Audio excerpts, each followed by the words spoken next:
Bien, como hemos visto y os he estado comentando, las autolesiones son cualquier conducta que lleve, digamos, a hacerse daño a uno mismo, o bien a, digamos, a dañarse ciertas partes del cuerpo, como puede ser los brazos normalmente o las piernas, y muchísimas veces en lugares bastante escondidos para que no queden, digamos, a la vista de padres o de otras personas.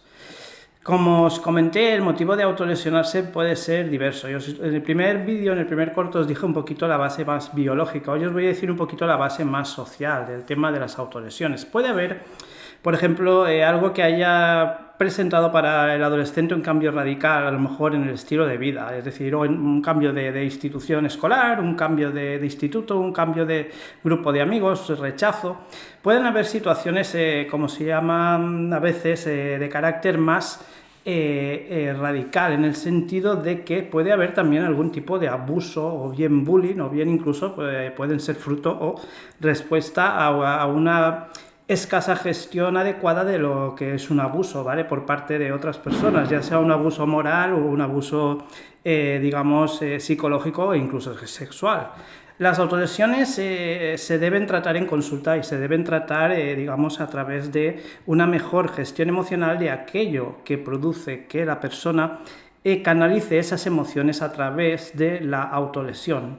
También muchísimas veces es por bajas autoestimas o, digamos, o baja valoración o validación social. Con esto hay que ir con mucho cuidado, ya que las redes sociales están fomentando de manera indiscriminada, diría yo, la validación externa. Es decir, al final, si ya toda la vida el adolescente tenía como tendencia a valorarse o compararse con los demás, ahora con las redes sociales esto se ha engrandecido. Las redes sociales han magnificado en gran medida la mayor parte de patologías, es decir, las consecuencias de las mismas, ¿vale?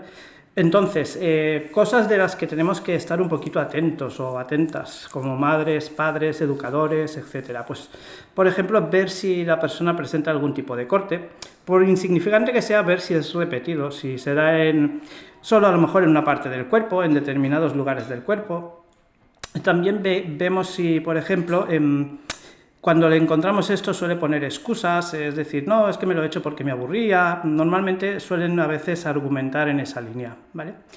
Ver si el adolescente suele llevar en la mochila o en sus pertenencias objetos afilados. Cuchillos, normalmente, ¿cómo se llama? Cuchillas de afeitar, pero también pueden utilizar tijeras. Normalmente son tijeras, cuchillas de afeitar o este tipo de objetos. También tenemos que ver en qué medida podemos averiguar, o bien a través del servicio escolar, o bien también como padres y observadores, y como profesionales de la salud mental, si la persona se encuentra en un contexto de aislamiento o falta de contacto social. Esto también podría llevar bastante, en algunas ocasiones, a llegar a autolesionarse, ¿vale? Alternativas, pues leer, escribir diarios, hacer deporte, salir a caminar, dibujar, expresar lo que piensan a través de cualquier tipo de medio creativo, ¿vale?